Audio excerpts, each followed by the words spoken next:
The 8 contestants, including Jacob, shot off as soon as they heard the gunshot. Though Jacob's position appeared to be the first rank while starting, he was the farthest from the inner track. The runners would cut into the inner track as soon as they started in the 1,500-meter races.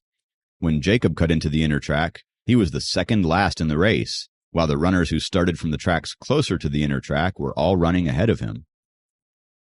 As for Michael, his strong legs and years of experience led him to grab the leading position in no time. The situation was such that Jacob had to overtake 6 of the 7 runners before he could run against Michael and win the race. During the process, he had to make sure that he didn't let anyone catch up with him. On the spectator stand, Kathy frowned slightly when she saw the disadvantageous starting point Jacob had taken. Sophie was also staring at the track anxiously. Even though she didn't want to show it, she was concerned about Jacob's performance as well. The 8 runners had lined up on the inner track with Jacob close to the tail. He didn't look eager to overtake any runners, and the others were also content with their current positions as they reserved their strength and tried to surpass the others at the right time. Michael was leading the race from the beginning, and the crowd went crazy watching him run. "Go! Go! Michael! Go! Go! Michael!" The girls' cheers got louder. Some of them even rushed down from the stands and got closer to the field to cheer for Michael.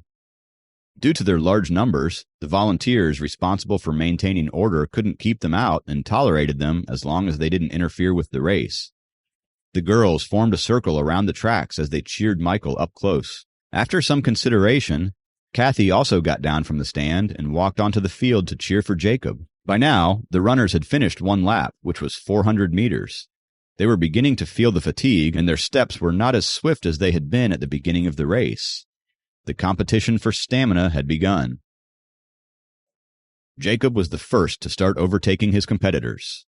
From his original 7th position, he surpassed 2 runners in one go. "Keep it up!" Standing by the field, Kathy raised both of her hands to cheer for him. Jacob overtaking 2 runners didn't attract much attention since he was still at the rear end of the line. The crowd's attention was on the runners at the 1st, 2nd, and 3rd positions. Michael was now so far ahead of everyone that no one could possibly match his leading position. After overtaking 2 runners, Jacob steadied his pace and adjusted his breathing before speeding up and passing another runner. The former 4th-place runner purposely stepped to the right as he tried to block Jacob's path. However, Jacob easily dodged his blocking and successfully overtook him. Kathy was amazed at his smooth movements. Sitting on the stand, Sophie's eyes lit up as well.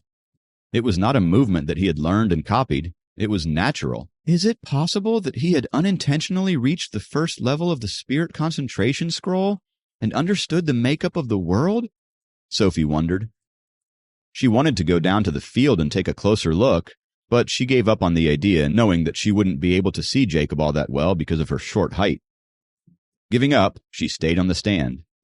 After taking the 4th place, Jacob gradually gained speed and moved closer to the 2nd and 3rd place runners who had been repeatedly overtaking each other. Finally, Jacob was noticed by the crowd. On the stand, Sam and his friends had been concerned with the race since the beginning. They were more worried because of the bets they had made.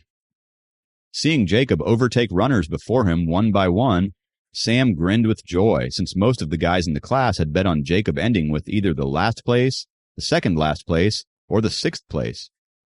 If Jacob won the 4th place, he, the bookie, would be rich. "It's no use. He's running fast now, but someone might overtake him sooner or later," the guy who had bet $30 on Jacob getting the 2nd last place said firmly. "Yeah, if he doesn't save his energy, he won't be able to maintain his place on the last lap." The others agreed with him. "Jacob, keep going. You could take 4th place in this highly competitive athletic games. Even if you remain 4th for a short while, it is still a great achievement," Sam thought to himself. Sam knew how amazing the runners competing on the tracks were. He was even familiar with some of them as he had played basketball with them. They were either local champions or got placed 1st or 2nd in the city-level races. If the gamblers on the stands had been on the track racing against them, they would have been left behind by at least more than half a lap by now. That was why Jacob's 4th position was a great feat. Sam caught a glimpse of Kathy, who had been rooting for Jacob while jogging along with him. Looking at Kathy's enthusiasm, Sam marveled at Jacob's luck for having the support and encouragement of such a thoughtful and caring girl. Jacob's feet stepped firmly on the tracks while his arms swung rhythmically. His steps looked heavy, but it all seemed like a fresh breeze to him. He looked confident and sure-footed on the field. After Jacob took the 4th position, the students, both on the stands and around the field, began to notice the runner number 8.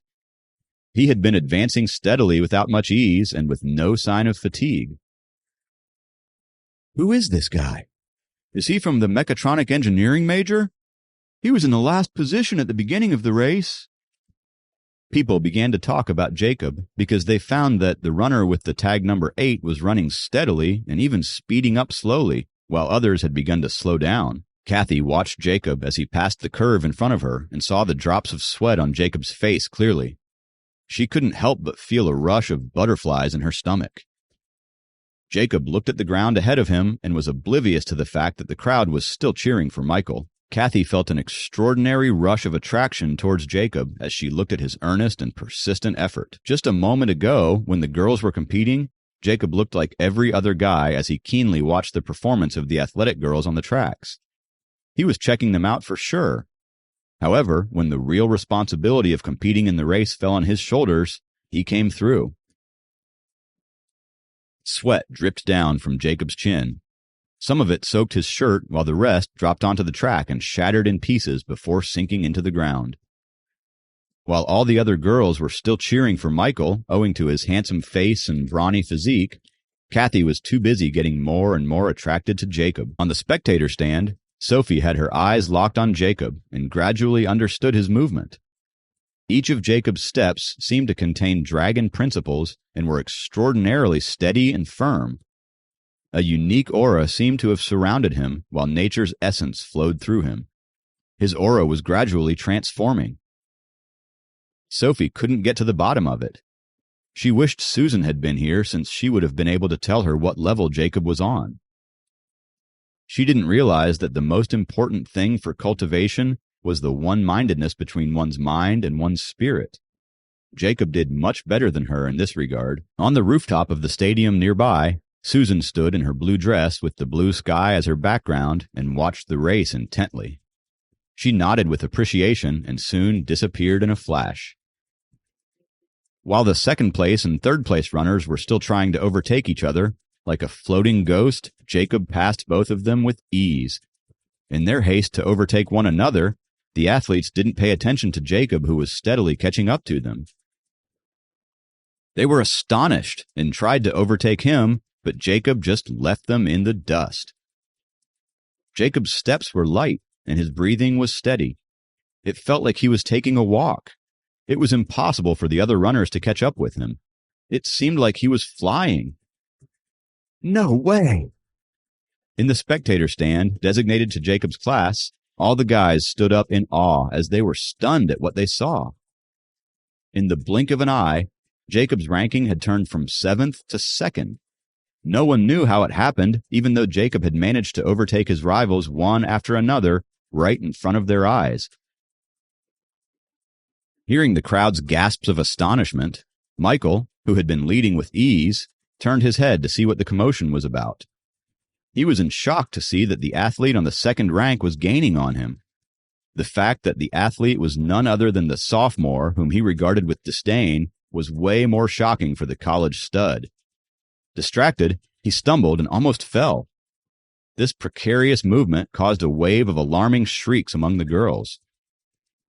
Michael didn't regard the girls' shrieks as concern for him. Instead, he was humiliated by it. He gritted his teeth and was determined to not allow Jacob to get anywhere near him in the race. He sped up abruptly, and the girls' cheering got louder with his acceleration. "Go, go, Michael!" A crisp voice appeared among the others. Jacob turned his head slightly and saw the most popular girl of the university, Lisa, cheering for Michael beside the track. On the track, Michael thought he had pulled away from Jacob and relaxed a bit. However, when he looked back, he found that Jacob was steadily catching up with him. He sped up again. Whenever he looked back, he always found Jacob gaining on him. This guy is like sticky candy. The last time I saw him practice, he didn't look like he could be my rival. Michael felt threatened for the first time. He turned his head around to glance at Jacob, and he found his rival looking calm and breathing evenly. He looked in perfect form. Seeing Jacob making gains on him, Michael, who had his eye on the first place, immediately regulated his breathing and sped up. Seeing the distance between Michael and Jacob gradually getting shorter, Lisa cheered loudly for Michael again. Kathy happened to be standing near her, and she got annoyed as she watched Lisa cheer for Michael. She bumped Lisa in the waist with her elbow intentionally. Ouch! Lisa frowned as she put her hand on her waist and turned angrily to the person beside her. When she saw it was Kathy, her anger shot up. She glared at Kathy unpleasantly. Sorry, Kathy said sarcastically, before bringing her palms around her mouth to form the shape of a trumpet. Go, go, Jacob! She shouted. Lisa gritted her teeth while she glared at Kathy. However, she didn't dare to release her anger. She knew about Kathy's reputation at the university. Kathy was on good terms with the teachers. Jacob and Michael were in the lead.